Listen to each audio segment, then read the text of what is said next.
Nous avons eu un entretien très positif, d'abord très chaleureux, parce que Monsieur le directeur général est quelqu'un de très chaleureux, que je ne connaissais pas, très sympathique et très franc. Un entretien très franc, très direct sur l'action de la FAO, bien sûr, plus précisément sur la COP 21 d'hier, la COP 22 de demain, et la transition qu'il faut assurer entre ce qui a été décidé à Paris, ce qui est mis en œuvre d'ores et déjà, ce qui doit être mis en œuvre dans les mois et les années qui viennent, ce qui va se dire à Marrakech à la fin de l'année, donc COP 21, COP 22.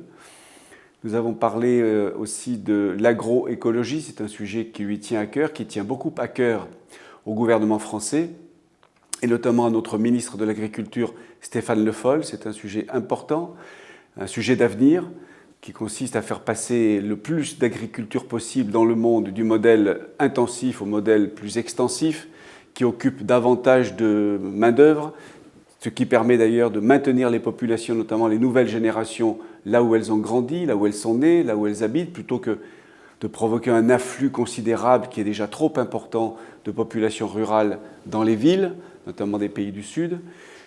Nous avons parlé aussi de la pêche qu'il faut maîtriser, qu'il faut réguler. Et Monsieur le directeur général m'a demandé d'agir en tant qu'État francophone, je parle de la France, auprès de certains pays francophones qui n'ont pas encore signé la convention sur une pêche maîtrisée et régulée pour la préservation des ressources halieutiques.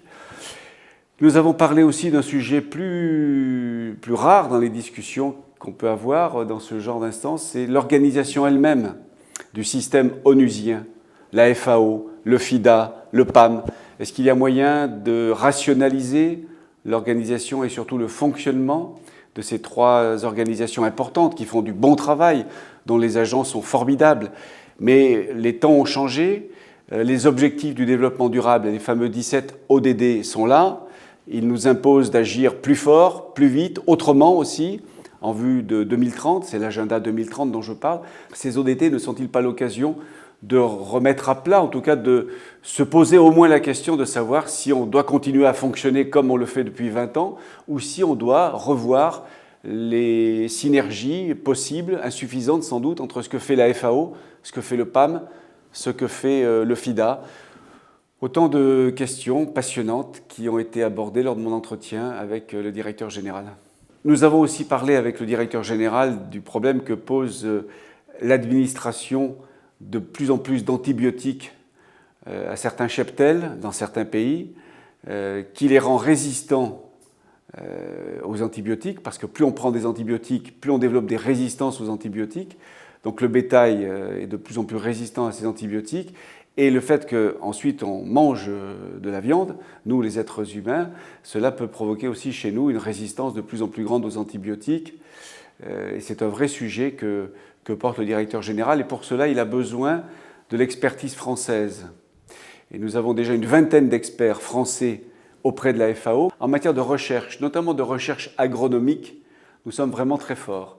Nous avons un institut de recherche à Montpellier, le CIRA, nous avons un institut de recherche sur le développement à Marseille, nous avons l'INRA au niveau national. Bon. Donc, le directeur général s'appuie sur les experts français, il souhaiterait en avoir d'autres, si possible, et je vais relayer cette demande auprès des autorités françaises. Et puis le dernier point que je souhaiterais évoquer devant vous, je reviens sur l'organisation du système onusien, FAO, FIDA et PAM. Pour reprendre les propos du pape ce matin, le pape François est venu s'exprimer devant le conseil du PAM. Il a lui-même parlé de la bureaucratie.